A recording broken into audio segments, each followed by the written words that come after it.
Shalom, shalom, and welcome. I want to share with you a beautiful idea about this week's Parashat Toldot, something nice that you could take with you for the week. So we know that this is the time of Kislev. We are now in the month, we just started the month of Kislev, the darkest time of the year, the winter. And in this month, we're going to celebrate the holiday of Chanukah, the holiday of light. And it's no coincidence that in the darkest of time, we celebrate the light. The holiday, it's not a biblical holiday, the rabbinical holiday that came much later on, that's celebrating the light that we are meant to bring into the world, the light, the mission of the Jewish people. The idea of the impossible becoming possible, where the world says this is not possible, the Jewish people will not succeed, and yet we did. And that's the story of all of us. That's the story of every person that's born. You are a miracle from the moment of conception till the moment of birth and so on. Your success, your health, your ability to live, the years that you have, this is all a miracle.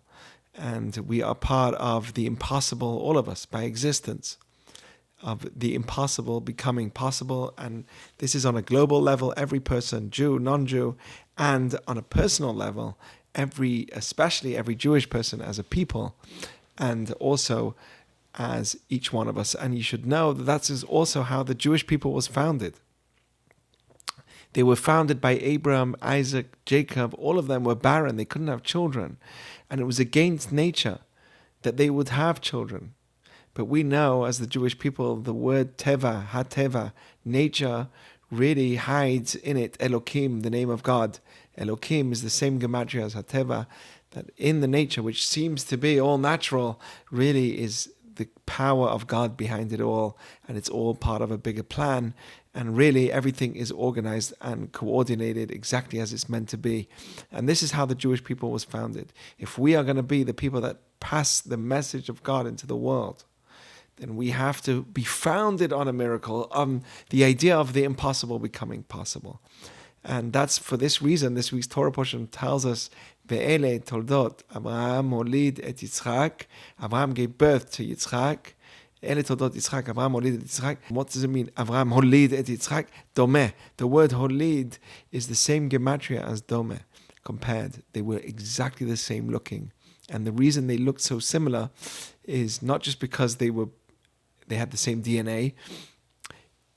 At the beginning, they didn't look similar, but God made a miracle to prove to the world this is a living miracle. This is how this story is going to be founded, and it will continue in that way. And today, after what we've seen the past 2 years, we've seen and we are living and watching miracles that the small Jewish people, when many nations have said we don't even have a right to exist, and they've said things that are lies, that are not true, all founded on falsehoods.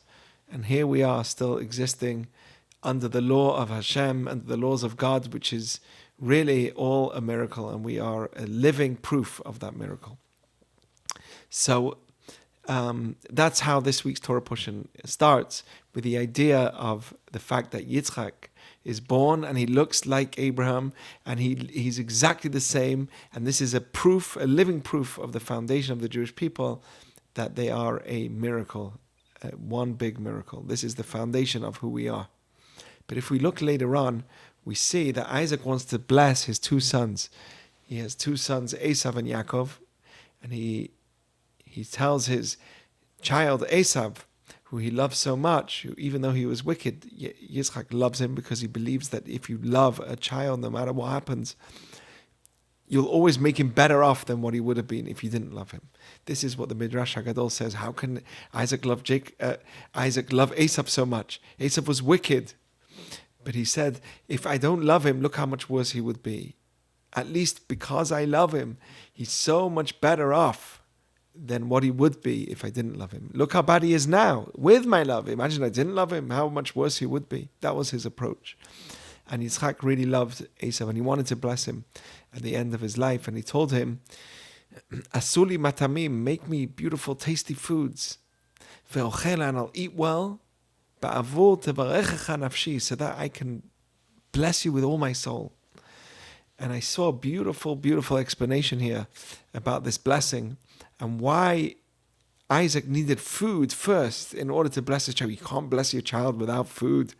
Also, when Jacob came, he brought food. You couldn't bless your child without food. Like, it doesn't work.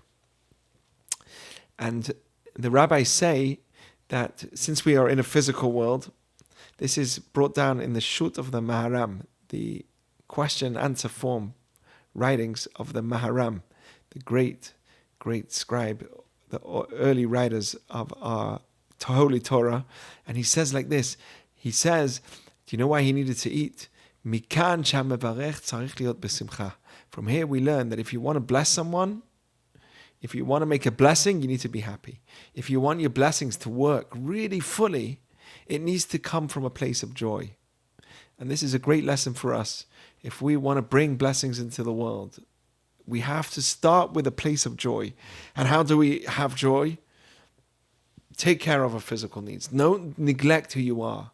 Look after yourself. Make yourself look good. Make yourself feel good. And then the brachot will come out fully. And when I say look after yourself, spiritually, of course, and physically as well, both. Make yourself really filled with joy. And also physically, Shabbat, we sit, we eat. That's the Shabbat hi makor haberacha. Shabbat is the root of all blessing to the week. Why? Because it's a day where we sit and we eat also. It's a Yom Ta'anug.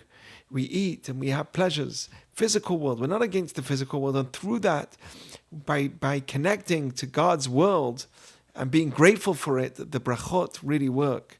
When we have joy, everything goes. Simcha poretz gader. The simcha that we have can break all boundaries and can bring lots of blessing into the world. These are the blessings that Isaac gave to the Jewish people and to generations on, all because he was able to eat. And when he ate, his son prepared a good meal, and then he was able to really be besimcha, in joy. And this is a great lesson to all of us, that we should always have simcha, always have joy, always be able to find happy moments, because then our energy is special, and then we can give off that energy to others. My friends, thank you for listening. Shabbat shalom umevorach. Shabbat shalom.